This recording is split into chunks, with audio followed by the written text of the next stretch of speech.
Bueno, hola, buenos días a todos. Un saludo a todas las personas que nos estáis viendo. Vamos a comenzar la ponencia inaugural a cargo de Wilfredo Sanguinetti Raimon en unos minutos. Queríamos puntualizar que esta sesión ha tenido que ser grabada esta mañana por cuestiones de agenda. Antes de comenzar con la presentación, quería aprovechar para agradecer a los organizadores, la Universidad de Salamanca y la Asociación Salmantina de Estudiantes Laboralistas, y en especial a Cristian, como presidente de esta última, por contar con el ELABO para la organización de estas jornadas a las que hoy damos comienzo y que seguro que serán todo un éxito. Para nosotros resulta fundamental que los estudiantes se involucren de esta forma, de la forma en la que lo hacen nuestros compañeros salmantinos, en la actividad académica para contribuir a la formación de todos nosotros, estudiantes de Relaciones Laborales y Recursos Humanos. Esperamos que estudiantes de otras regiones se sumen a este tipo de iniciativas y que desde Salamanca continuéis organizando estas jornadas. Pasando a la presentación del ponente que nos ocupa, Wilfredo Sanguinetti es licenciado en Derecho por la Pontificia Universidad Católica del Perú y doctor en Derecho por la Universidad de Salamanca, donde también obtuvo la cátedra universitaria.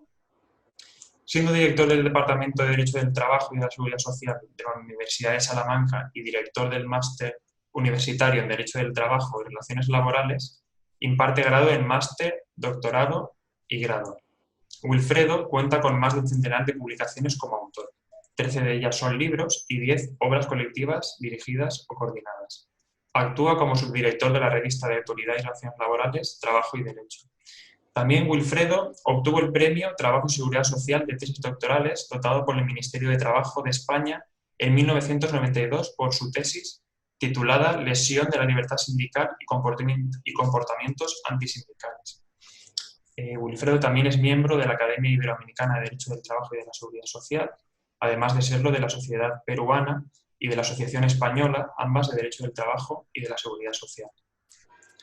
Entre marzo y julio de 2004 ocupó el cargo de jefe de gabinete de asesores del ministro de Trabajo del Perú, habiendo sido condecorado en 2009 con la Orden del Trabajo por su contribución al desarrollo del derecho del trabajo en este país.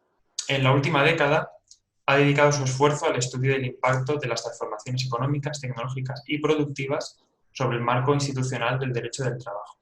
Y bueno, para no extendernos mucho más, podemos resumir que pocos expertos como Wilfredo existen sobre el derecho del trabajo y la seguridad social, ya no solo en España, sino a nivel internacional, en relación al derecho social iberoamericano. Así que esperamos que disfrutéis de la intervención, el test de laboralidad y las plataformas digitales en la prestación de servicios de Wilfredo, al que cedo la palabra. Gracias.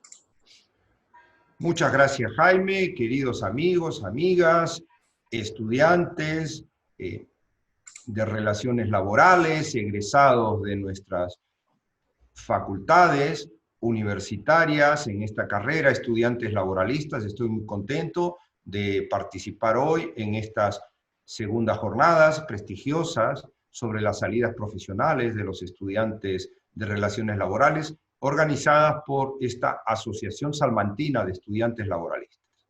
Nombre que, por cierto, me gusta especialmente, ¿no? Porque si hubiera que, yo mismo, tuviera que definirme, diría que soy laboralista. Soy laboralista. Y ser laboralista es dedicar tu esfuerzo de trabajo y de reflexión al trabajo de todos, a la garantía del trabajo de todos. El trabajo de todos es el trabajo de nosotros los laboralistas. Me siento, por tanto, muy contento, siento mucho. Por otro lado, lamento que en la fecha de inauguración de estas jornadas tuviese yo programada una sesión de 4 horas de clase, que me hace necesario grabar esta intervención, pero por otro lado es una satisfacción porque esto supone que en la Universidad de Salamanca continuamos con nuestras actividades docentes en aula híbrida y en el caso del máster en Derecho del Trabajo, que es que yo dirijo y donde tengo la clase, pues tenemos 14 estudiantes asistiendo presencialmente con medidas de seguridad y distancia, y tenemos otros 6 que se conectan desde sus países de Latinoamérica, participando en los debates, etcétera, etcétera, etcétera. No es una presencia testimonial, a la espera de que la situación permita que puedan desplazarse para continuar estos estudios. Entonces, pues aquí estamos, ¿no? Aquí continuamos resistiendo. De momento estas actividades no hay más remedio que hacerlas de una manera virtual, pero yo tengo la esperanza, en estos días incluso mayor, de que llegará un día en que volveremos a encontrarnos presencialmente y las videoconferencias dejarán de ser la regla para convertirse en una absoluta excepción. Mientras tanto, nos están permitiendo estar conectados y continuar la reflexión. No sobre la pandemia solamente, porque llegó un momento en que este era casi el monotema de todas estas actividades, sino sobre los demás asuntos que nos interesan, porque el mundo no se ha detenido y los demás problemas interesan. Entre ellos el problema de la calificación jurídica del trabajo a través de plataformas, que es el tema del que me voy a ocupar. La calificación y de algún modo el régimen jurídico, tema del que me han pedido amablemente. Les agradezco a la asociación, a su presidente, Cristian, por esta invitación, por supuesto, tema que me han encargado tratar. Y vamos a empezar por el principio, por lo más elemental. El fenómeno al que me voy a referir es un fenómeno relativamente nuevo, tampoco demasiado, pero cada vez más presente dentro de nuestra vida cotidiana. Los nombres con los cuales es conocido son muy variados y no siempre son precisos, porque se habla, por ejemplo, de sharing economy o economía colaborativa, de gig economy o economía de los pequeños encargos, de digital economy o economía digital, o incluso de platform economy o economía de las plataformas.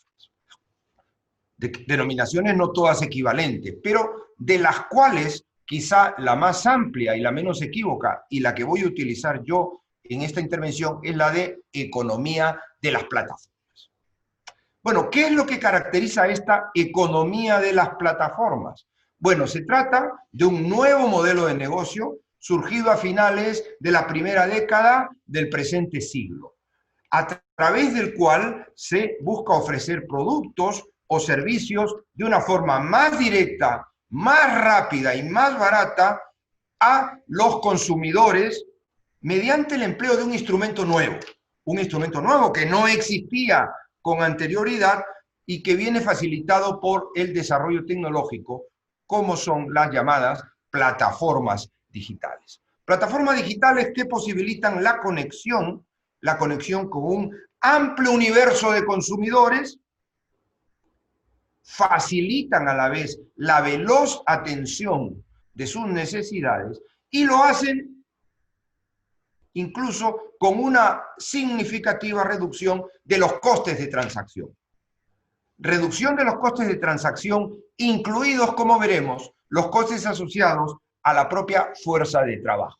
De ahí nuestro interés como laboralistas en esta cuestión. En todo caso, como habrán visto ustedes de la propia descripción que he hecho, todo el modelo gira en torno a la plataforma como herramienta. Por tanto, lo primero que tenemos que hacer es aclarar qué es una plataforma. Bueno, hay muchas definiciones posibles, utilizadas, pero una muy simple, muy clara, que es la que yo elijo para darles aquí, es la siguiente. Las plataformas son redes digitales que coordinan transacciones mediante el uso de algoritmos. Redes digitales que coordinan transacciones mediante el uso de algoritmos. Bueno, de esta definición se desprende que toda plataforma está compuesta de dos elementos.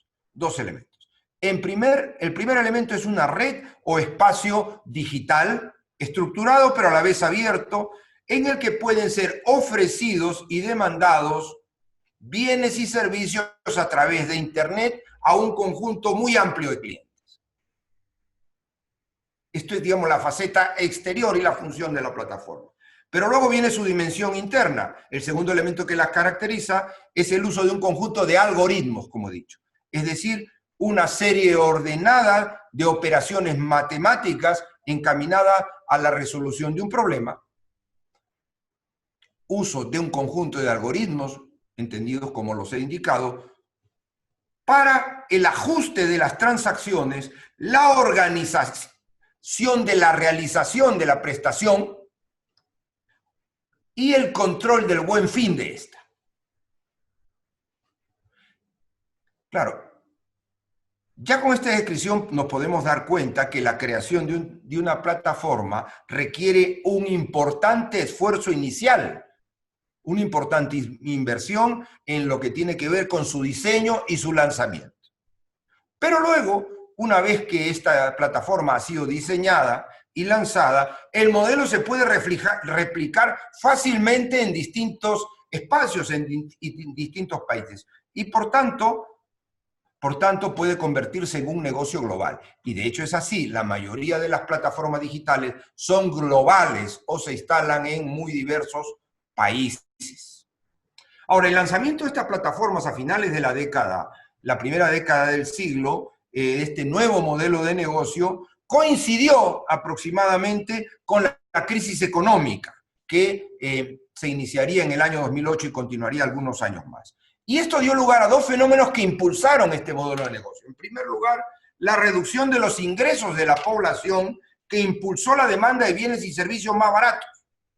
Pero por otro lado, una fuerte destrucción de empleo que generó una necesidad de fuentes alternativas de ingresos. Entonces hubo demanda de servicios más baratos y por otro lado, bastantes personas que se vieron en la tesitura, la necesidad de recurrir a fuentes de ingresos adicionales para los cuales para los cuales las plataformas podían ser una opción. Ahora, esta expansión de las plataformas ha venido además acompañada de una diversificación de las actividades de estas y también de diversificación de sus formas de actuación. Podemos decir ahora que las plataformas están presentes en un gran número de actividades. No en todas, no todas son susceptibles de ser prestadas a través de plataformas, pero muchas. Y que además no hay dos plataformas idénticas entre sí. No hay dos plataformas iguales. En todo caso, a efectos de esta intervención que busca prestar atención al impacto laboral de la actividad de estas plataformas, voy a presentarles a continuación una clasificación de estas plataformas en cuatro grupos, para a partir de ahí seleccionar aquellos que nos interesen a los laboralistas especialmente. Primer grupo, plataformas de servicios de intercambio, venta o alquiler. Servicios de intercambio, venta o alquiler. Estas plataformas lo que hacen es realizar una labor de mera intermediación entre quien ofrece un bien o un servicio y quien lo requiere. Por ejemplo, en el ámbito de alquiler de inmuebles, Airbnb, en el ámbito del alquiler de vehículos, Social Drive, el transporte, BlaBlaCar, muchos de ustedes lo habrán utilizado en el pasado, la venta de entradas, entradas.com, de productos de segunda mano, milanuncios.com, de restauración, Chefy, incluso de búsqueda de empleo, Infojobs, etcétera, etcétera. Segundo grupo, plataformas de prestación de servicios profesionales. Estas plataformas se dedican a poner en contacto a profesionales que actúan de forma independiente o autónoma, freelancers, con clientes potenciales en ámbitos determinados como la traducción, la asesoría jurídica, el diseño de páginas web, las reparaciones del hogar, las clases particulares, ClassGap, por ejemplo, yo mismo he recurrido a eso alguna vez, para idiomas, etcétera, etcétera. Tercer grupo de plataformas. Plataformas de externalización online, ojo con esto, online, externalización online de tareas, que son unas plataformas por medio de las cuales se facilita la realización de tareas simples y repetitivas, llamadas microtareas, que pueden realizarse a través de Internet y que de momento no pueden ser realizadas, pese a su simplicidad, a través de inteligencia artificial porque requieren algún tipo de intervención humana. Estas tareas pueden tener que ver con la programación, el análisis de datos, el reconocimiento de imágenes, tareas muy simples, muy repetitivas, que son encargadas o realizadas por una multitud de trabajadores no cualificados. Microtrabajadores o microworkers, que pueden estar situados en cualquier lugar del mundo y que llevan a cabo estas pequeñas tareas recibiendo unos micropagos por cada una. Este es el ejemplo, sobre todo, de la plataforma Amazon Mechanical Turk. es lo que conocemos como crowdsourcing online, es decir, externalización de tareas a través de una multitud, crowdsourcing, pero en línea, online, cada uno desde su ubicación. Finalmente llegamos al cuarto tipo, las plataformas de trabajo a demanda offline, desconectadas. Plataformas de trabajo a demanda online. Estas plataformas se dedican a reclutar y organizar a un conjunto de trabajadores, normalmente amplio, que deben prestar presencialmente un servicio, por lo general de corta duración, es decir, un microservicio, cuando este servicio es requerido por un cliente. Esto abarca al menos 5 actividades básicas. El transporte, Cabify o Uber, el reparto de paquetería o comida, Globo o Deliveroo, la limpieza y los servicios a domicilio, Clean2, el cuidado de personas, Cuideo, o incluso, por ejemplo, el servicio de guía turístico, Traventia, y cualquier otra actividad que pueda prestarse mediante esta plataforma. Claro, no todos estos tipos de plataformas pueden ser contemplados del mismo modo por el derecho del trabajo. Para empezar, porque cuando la plataforma desarrolla una función de mera intermediación, como ocurre en el primer caso y en el segundo, BlaBlaCar o ClassGap, esto no genera ninguna fricción con el derecho del trabajo. Las cosas cambian, segundo, cuando se trata de plataformas que dan un paso más y se encargan de organizar el servicio.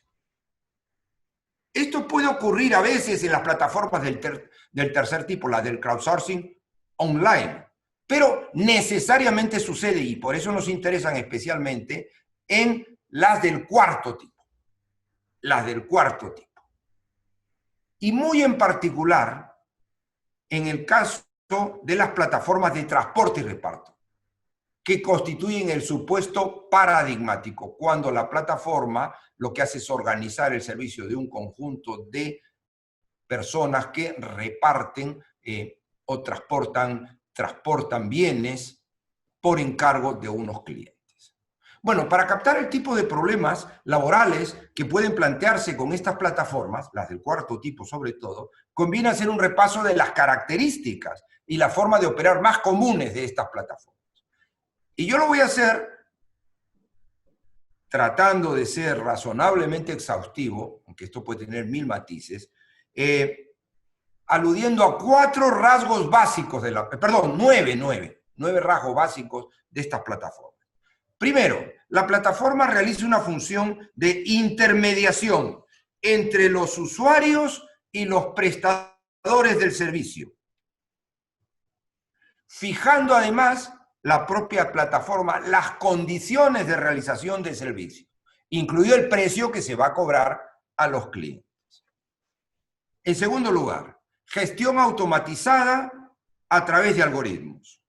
Los algoritmos cumplen, en el caso de estas plataformas, para la gestión de la prestación del servicio, una triple función. En primer lugar, el algoritmo es el que asigna los encargos de manera automática a los prestadores de servicio en función de una serie de datos, en función de una cierta métrica. En segundo lugar, fijación, el algoritmo fija la tarifa o el precio del servicio. Y en tercer lugar, el algoritmo es una herramienta para la evaluación del rendimiento de la persona que preste el servicio. Evaluación del rendimiento de la cual puede depender, cosa que también decide el algoritmo, la asignación o no asignación de nuevos encargos al prestador de servicio o incluso su propia permanencia en la plataforma. En tercer lugar, utilización por las plataformas de evaluaciones por los usuarios mediante encuestas o cuestionarios online que muchos hemos satisfecho, se nos ha pedido que contestáramos. Utilización de estas evaluaciones como fórmula de control de la calidad del servicio. Luego, pago del servicio por los usuarios a la plataforma a través de una cuenta creada al efecto. Luego, utilización de sistemas en quinto lugar, de geolocalización, GPS, para el seguimiento del desarrollo remoto de la prestación que realiza físicamente la persona, ¿no? Se rastrea el origen, la ruta, el lugar de entrega, y se registra también, e incluso el desarrollo que lleva a cabo la prestación. A continuación, en sexto lugar, elección voluntaria de la franja horaria de trabajo y libre aceptación o rechazo de los pedidos por el colaborador. Es decir, la persona que preste el servicio, el colaborador, el rider, como le llaman, los de Globo por lo menos, elige cuál es el horario, la franja horaria en la que va a trabajar con libertad y puede además aceptar o no los pedidos que le entren, que el algoritmo le asigne. Luego, en séptimo lugar, el propio colaborador es el que aporta los medios materiales para la realización de la prestación, es decir, el medio del transporte, la bicicleta, patinete, moto o incluso coche, y el teléfono móvil con el que se conecta. Luego, desarrollo de microtareas por el prestador de servicio, en octavo lugar, es decir, de prestaciones de muy escasa duración o entidad. Pequeños transportes que son retribuidas a su vez una a una a través de micropagos asociados al tiempo o al resultado encargado, al estricto tiempo de desempeño con exclusión de cualquier otro. No hay ninguna compensación por los tiempos de espera, de no actividad, ni nada que se le parezca. Y finalmente, recurso a una masa crítica bastante amplia de prestadores de servicios, mediante el reclutamiento de un número muy elevado de trabajadores que permite a la plataforma cubrir la demanda a pesar de las libertades de elección de horarios y de aceptación de pedidos. Es decir, el número amplio de personas que están conectadas a la plataforma garantiza que en todas las franjas va a haber finalmente personas atendiendo los pedidos. Bueno, vistas estas características, no es de extrañar que el trabajo desarrollado a través de estas plataformas sea objeto de las más disímiles, contrarias, opuestas valoraciones desde el punto de vista jurídico. Estas valoraciones van desde quienes consideran que estas plataformas o este trabajo representa una forma enteramente independiente de trabajo, una forma clara de trabajo autónomo en la que el profesional decide libremente prestar sus servicios en los momentos que desee y realizando las prestaciones que desee, hasta quienes, en el lado opuesto, entienden que se trata de prestaciones claramente considerables de trabajo asalariado, dependiente o subordinado, en las que además existe un control especialmente intenso, penetrante, basado en una combinación de taylorismo y panopticismo.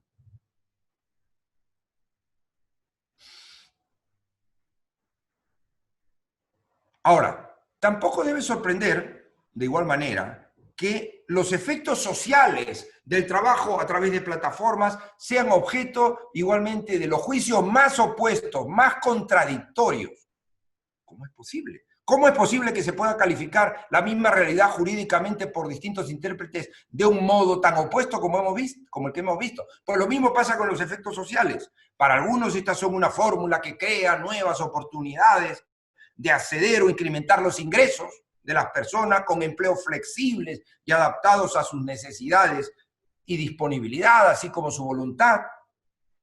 Mientras que para otros, estas plataformas son un mecanismo que, debido a la lógica de ajuste del tiempo de trabajo y la retribución, microtareas y micropagos, las fórmulas de control a través del algoritmo, la geolocalización, las encuestas, y la imagen de autonomía que sin embargo se proyecta el colaborador, pues este tipo de trabajo es capaz de dar lugar a consecuencias muy negativas sobre las personas que lo practican. ¿Qué consecuencias negativas? Pues inestabilidad profesional, ingresos insuficientes, sometimiento a fórmulas muy intensas de control, aumento de las exigencias ordinarias en materia de esfuerzo, de tiempo de trabajo, de disponibilidad, ansiedad de la performance, ansiedad del resultado, incremento de los riesgos laborales, dificultades de los derechos de las personas a nivel individual y más aún a nivel colectivo, incluso falta o limitaciones en la protección social, etcétera, etcétera. Nuevamente, dos visiones totalmente opuestas y estamos hablando de lo mismo. Bueno, de esto se desprende, para empezar, que el trabajo a demanda offline, mediante plataformas, plantea dos tipos de problemas relacionados entre sí que no están resueltos o sobre los cuales no hay consenso. Primer problema, un problema de calificación jurídica, que tiene que ver con la determinación de si estamos ante prestaciones de naturaleza autónoma, son verdaderos trabajadores autónomos, o de naturaleza subordinada o dependiente, son trabajadores subordinados y por tanto, si no se les reconoce esa condición, son falsos autónomos, ¿no? En primer lugar, problema técnico jurídico. Pero en segundo lugar hay un problema de régimen jurídico, relacionado con la aptitud de la regulación que se ofrezca como consecuencia de la calificación jurídica, como autónomos o como dependientes, con la aptitud de ese régimen para limitar esos riesgos que puede plantear el trabajo a través de plataformas, pero sin, por eso, desvirtuar, sofocar los aspectos positivos que este trabajo puede tener en materia de adaptabilidad, etcétera, etcétera, etcétera.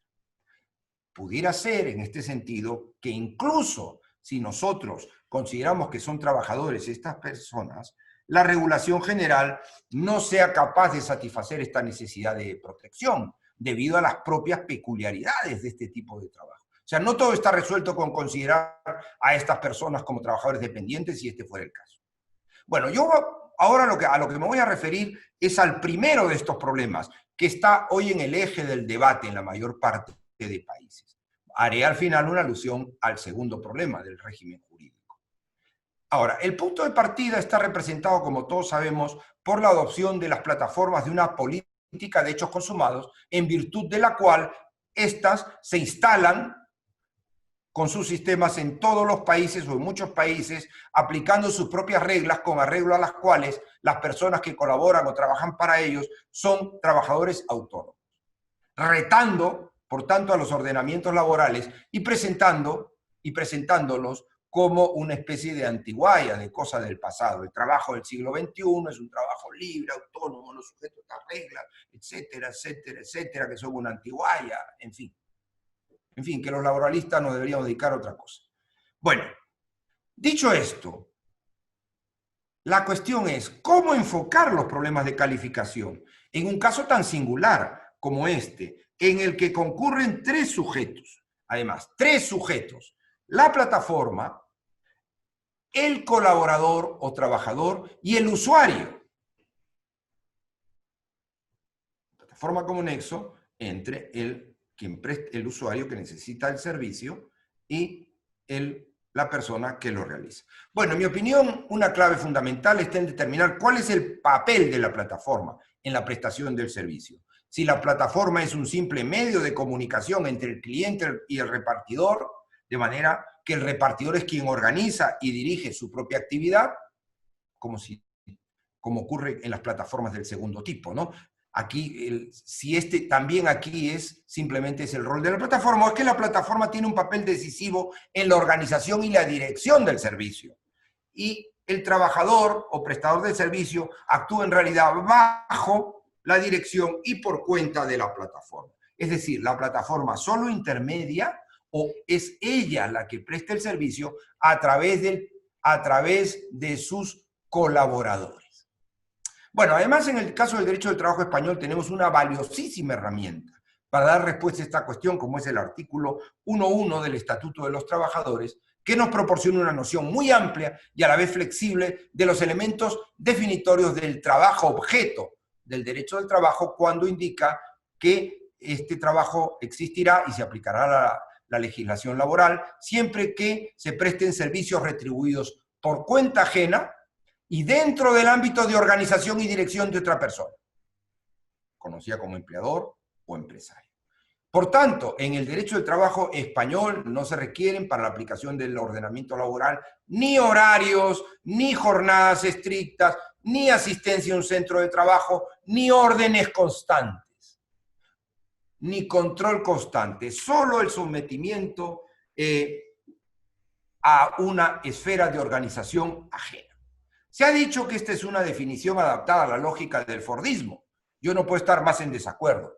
Esta definición tiene una evidente capacidad de adaptarse a las características de otros sistemas productivos, otros modelos de negocio, otras formas de organización del trabajo. Lo que pasa es que para ello lo que hay que hacer es adaptar la búsqueda de indicios de ese poder de organización externa, del sometimiento a esa esfera de organización y dirección externa. Hay que adaptar esos indicios a los rasgos particulares de cada trabajo. Una tarea que además nuestra jurisprudencia, y en particular el Tribunal Supremo, ya venía haciendo de antemano, ¿no? Ya venía haciendo en numerosos pronunciamientos en la última, ya en esta década, donde se declaró la existencia de un contrato de trabajo, pese a que el trabajador tenía libertad para elegir sus horarios y jornada, no recibía constantes instrucciones, incluso podía, dentro de ciertos límites, aceptar o rechazar encargos, ponía los medios para la realización de las tareas y podía ser sustituido por otras personas. El Tribunal Supremo declaró en diversas sentencias que en estos casos podía existir, no es que existiese, podía existir una relación laboral si ese poder de organización y dirección, ese sometimiento al ámbito de organización y dirección de otro, se podía apreciar por otros medios, como la fijación general de las condiciones de desarrollo de la prestación, la determinación de los precios y las tarifas, la selección de los clientes, etc. Y además se demostrase que el trabajador carecía de la estructura empresarial y la organización necesarias para desarrollar la actividad. Este es un camino que ya se había empezado a recorrer. En todo caso, la solución a los problemas de calificación debe ser, en el caso del trabajo en plataformas, necesariamente casuística.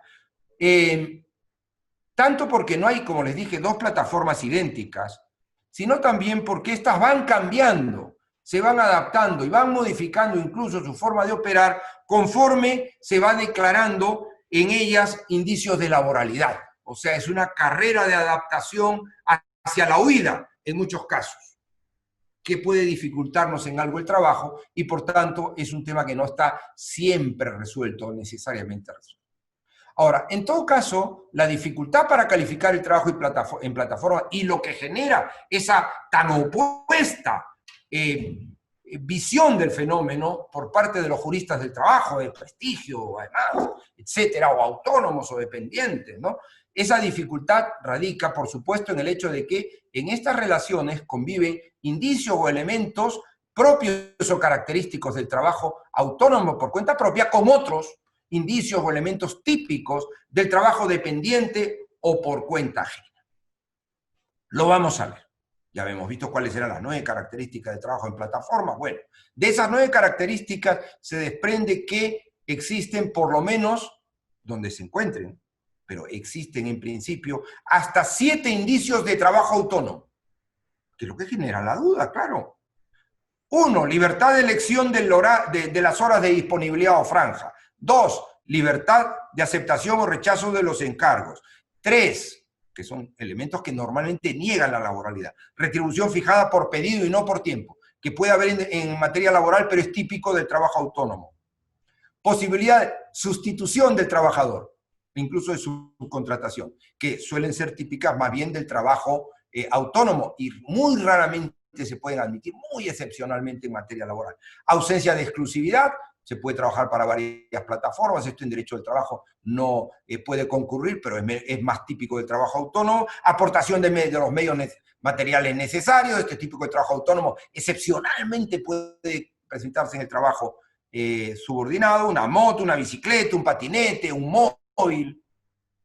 Y finalmente, no compensación de los gastos de desempeño. Los gastos que ocasiona el desempeño, la tarifa del móvil, el combustible, lo que fuera, los asume el prestador del servicio. Ahora, a su lado conviven otros tantos indicios de trabajo subordinado pues, por cuenta ajena, que pueden presentarse en estas plataformas, y son hasta 11. Hasta 11.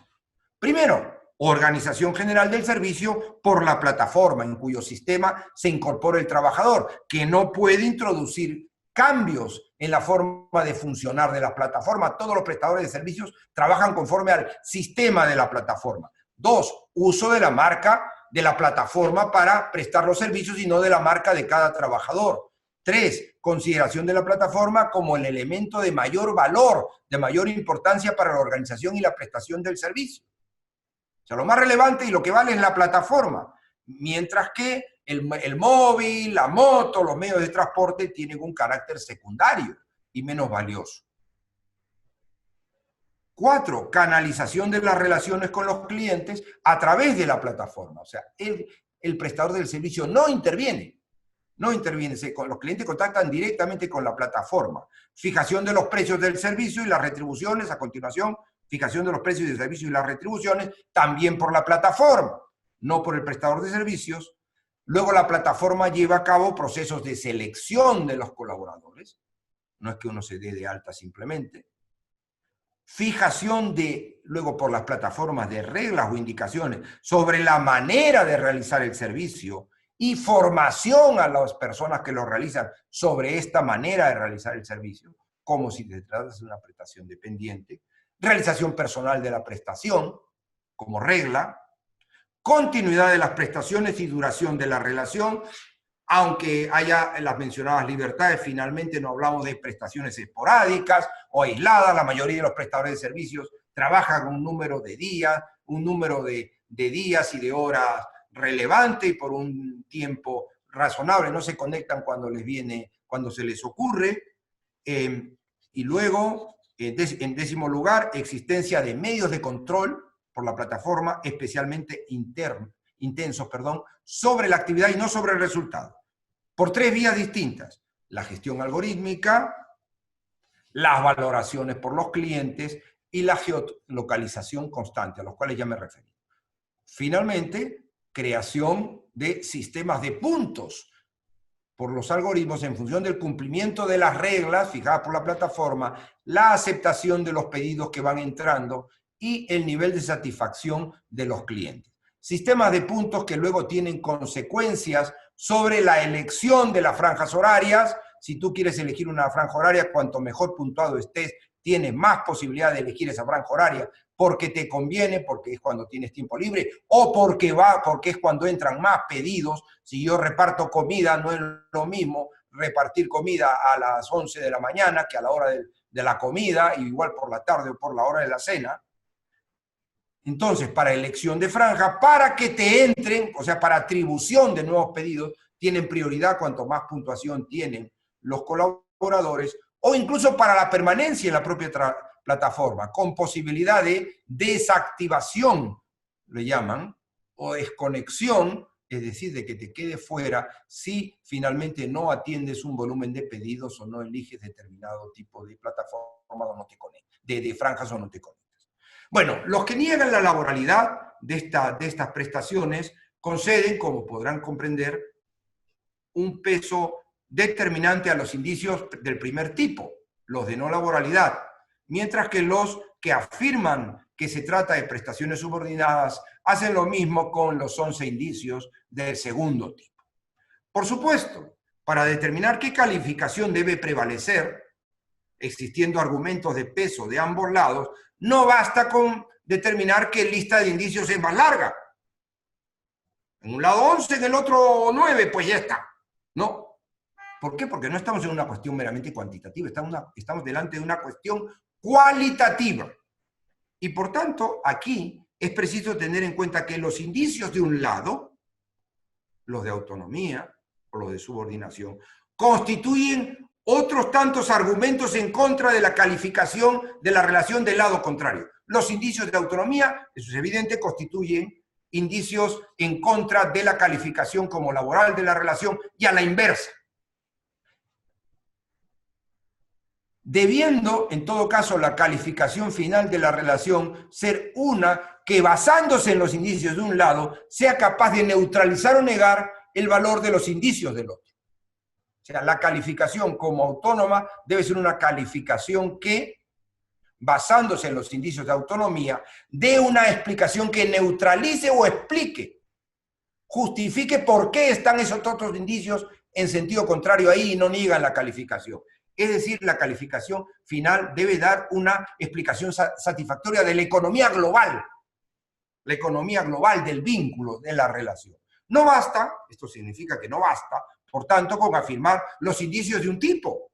Si no se consigue dar una explicación satisfactoria de la presencia y la relación de los indicios del otro tipo, no basta con decir hay indicios de autonomía si no explico los indicios de subordinación y los neutralizo y a la inversa.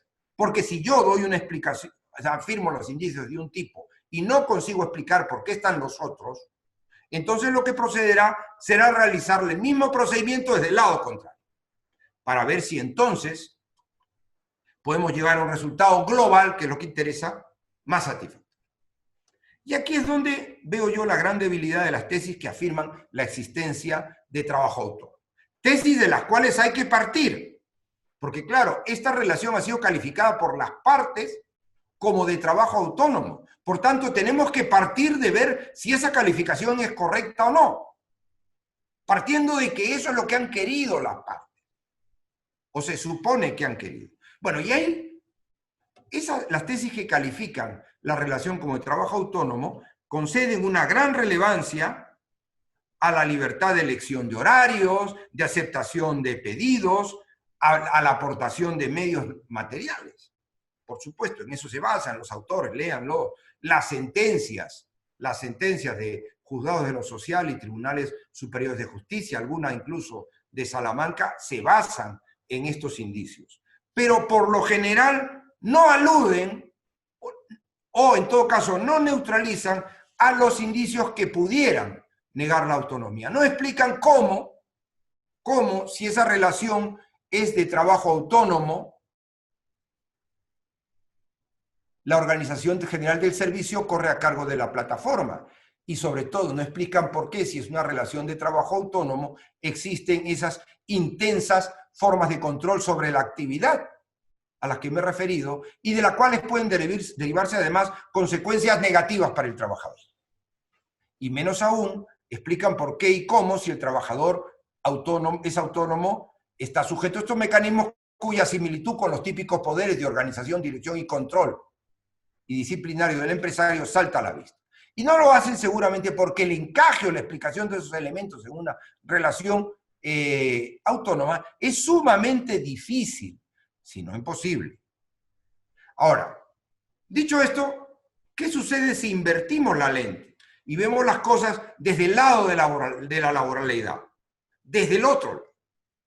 Bueno, pues como advierten quienes sostienen este punto de vista, existen numerosos elementos de juicio para afirmar la laboralidad. Esos 11 indicios a los cuales me referí.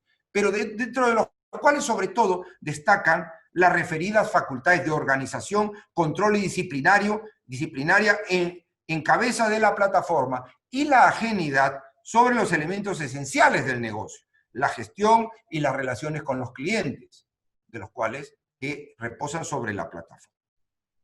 Claro, el problema son los indicios de sentido contrario, en particular los indicios que niegan de plano la laboralidad. No la aportación de medios auxiliares, la asunción de gastos por el trabajador, el pago por pedidos, incluso la eventual sustitución del trabajador, porque esos elementos, aunque sean raros, tratando de una relación de trabajo subordinado, pueden ser compatibles con ella, ¿no? No son habituales, pero pueden presentarse.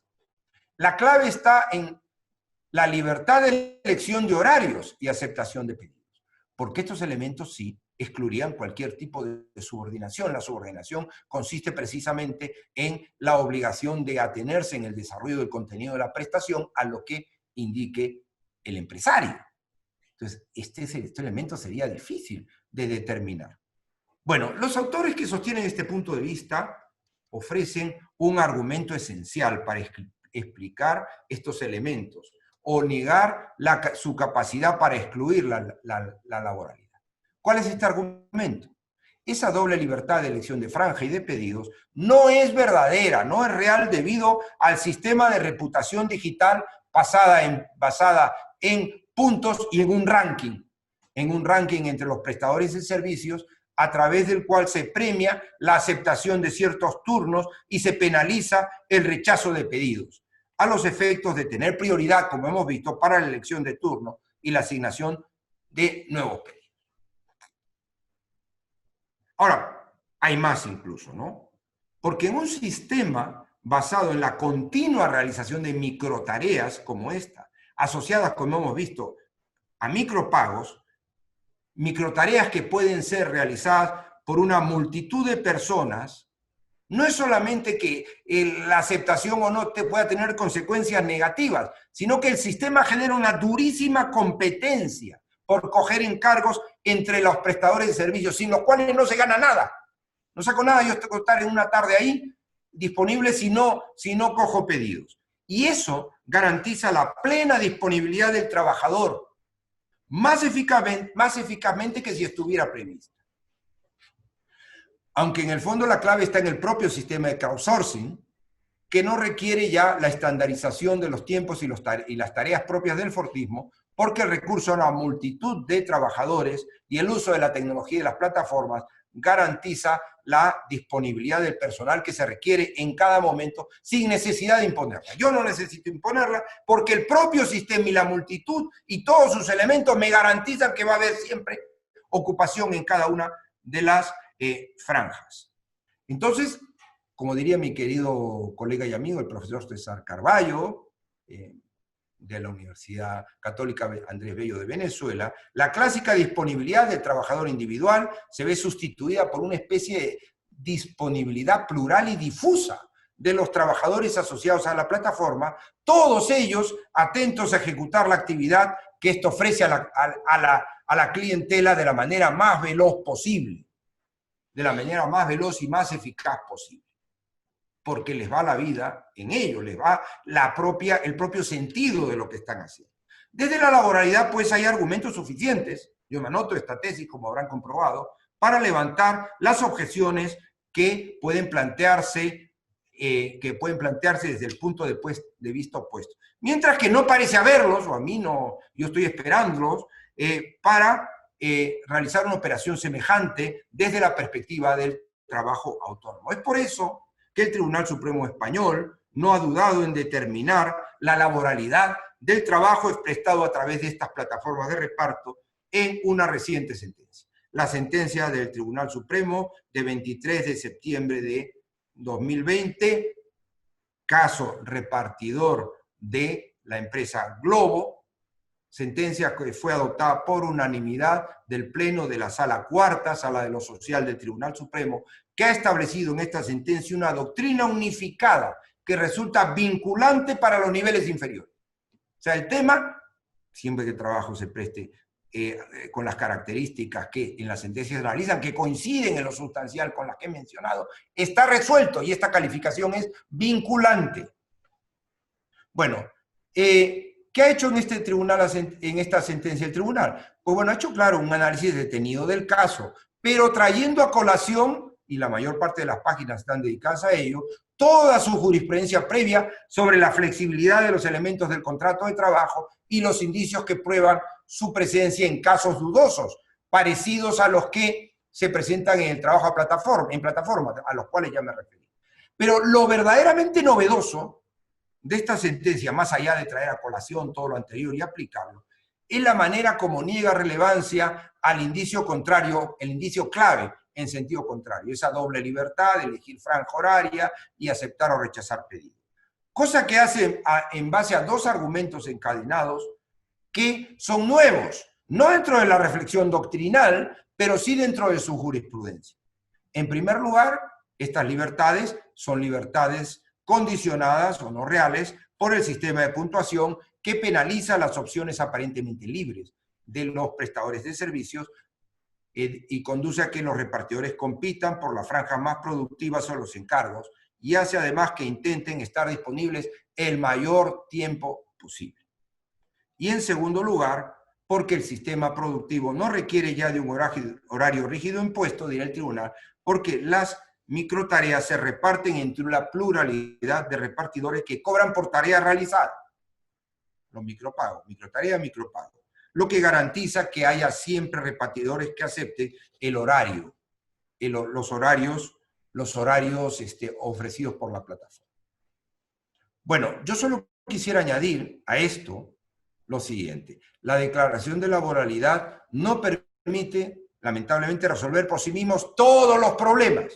Es un grandísimo e importantísimo punto de partida. No vamos a decir que no sirve para nada, que es una excepción, etcétera, etcétera, etcétera. Estamos acostumbrados a los cenizos y a los profetas ahora en esta etapa. No hay persona que no aparezca a quemarnos las expectativas. Ahora con la vacuna está pasando lo mismo. Yo no voy a hacer igual. Me parece maravilloso. Pero creo que hay que tener en cuenta algo más. Hay que tener en cuenta, una vez que han sido calificados como laborales estos trabajos, que hay que garantizar a los trabajadores también, a estos trabajadores, un grado de ocupación efectiva que les permita lograr una retribución suficiente. Y para eso seguramente habrá que llevar a cabo algún tipo de adaptación de la normativa laboral ordinaria a la peculiaridad de estas formas de trabajar, mediante la introducción seguramente de un precepto como el artículo 13 del Estatuto de los Trabajadores. Que prevea sobre todo esa necesidad de que se tenga en cuenta no solamente el tiempo, la aceptación de la microtarea y el micropago, sino el tiempo global de disponibilidad del trabajador. Y se prevean mecanismos de negociación colectiva de esas condiciones laborales. Esto me parece fundamental. Ahora, hemos dado el paso para eso, Hemos dado el paso para eso. Yo termino diciendo, en todo caso, que nos ha ocurrido más o menos como lo que ocurre, lo que cuenta en su célebre microcuento El dinosaurio, Augusto Monterroso, que estábamos dormidos y cuando nos despertamos del embeleso y la confusión que nos pretendió inocular la empresa digital, el dinosaurio de la subordinación estaba allí y afortunadamente lo hemos podido encontrar. No va a haber un debate, me hubiera encantado que lo hubiera, no va a haber preguntas, y por eso yo quiero terminar como termino muchas de mis intervenciones sobre este tema, para que nos podamos aproximar a la problemática humana que hay detrás de estas formas de trabajo. Los laboralistas somos juristas del trabajo, somos científicos sociales, y no podemos partir sino de comprender la realidad de base. Y para eso me parece fundamental este testimonio que les voy a leer, extraído de una investigación que se hizo, una investigación de campo, sobre las condiciones laborales de los riders, de este tipo de trabajadores por parte de UGT. Este es el caso de una repartidora en moto que tuvo un accidente de circulación donde se fracturó el tabique de la nariz, se rompió varios dientes, se rompió el húmero, tuvo varias fracturas en la pierna y la rodilla. Y lo que nos cuenta es lo siguiente: frené, hice lo que pude y ya. Tan es así, fíjate lo que te digo, tan es así la presión que yo tenía para ese pedido, que vinieron dos señores para levantarme. Había perdido el conocimiento, no es el tiempo que estuve en el suelo, tenía sangre, la moto encima, era tanta la presión que les decía a los señores, yo tengo que levantarme y tengo que llevar ese pedido, el pedido. Y los señores me decían, deja el pedido, señora, quédese tranquila. El pedido está ahí y tengo que llevarlo, solo pensaba en eso. Entonces escribí un chat a la plataforma, o sea, un mensaje. He tenido un accidente, vengan a por el pedido. Los señores me decían que me olvidase del pedido. Yo les decía, me van a penalizar, no voy a repartir más. Yo pensaba que me iba a levantar y que iba a seguir trabajando. Nunca pensé que después de eso me llevara 2 años. Estaba pendiente de no dejar caer mis métricas. Esta es la realidad del trabajo en las plataformas, queridos amigos, y es lo que está detrás de este problema aparentemente técnico, como es el de la calificación, la contemplación de estas situaciones. Pero los juristas no debemos conformarnos simplemente con denunciar las realidades. Los juristas tenemos que ir a las esencias, y captar lo que hay detrás y dar la respuesta que nuestro ordenamiento jurídico ofrece, que, como les he dicho, es, después de todas estas reflexiones, la de la laboralidad. Muchas gracias, queridos amigos. Mucho éxito en esta jornada. De acuerdo, pues nada, simplemente terminar esta exposición con este testimonio tan impactante que nos ha traído Wilfredo. Vamos a terminar la sesión. Yo quería agradecer a Wilfredo por su magnífica intervención y por animarse a participar en estas jornadas. Yo creo que queda acreditado que vive el derecho del trabajo y bueno, a mí me ha parecido una sesión muy interesante. De igual forma, quería agradecer a los asistentes el seguimiento de esta sesión y recordaros que mañana a las 7 de la tarde continuamos con los problemas actuales de las relaciones laborales. Podéis consultar nuestro programa completo en nuestras redes sociales. Y nada más, con esto nos despedimos. Un saludo. Gracias.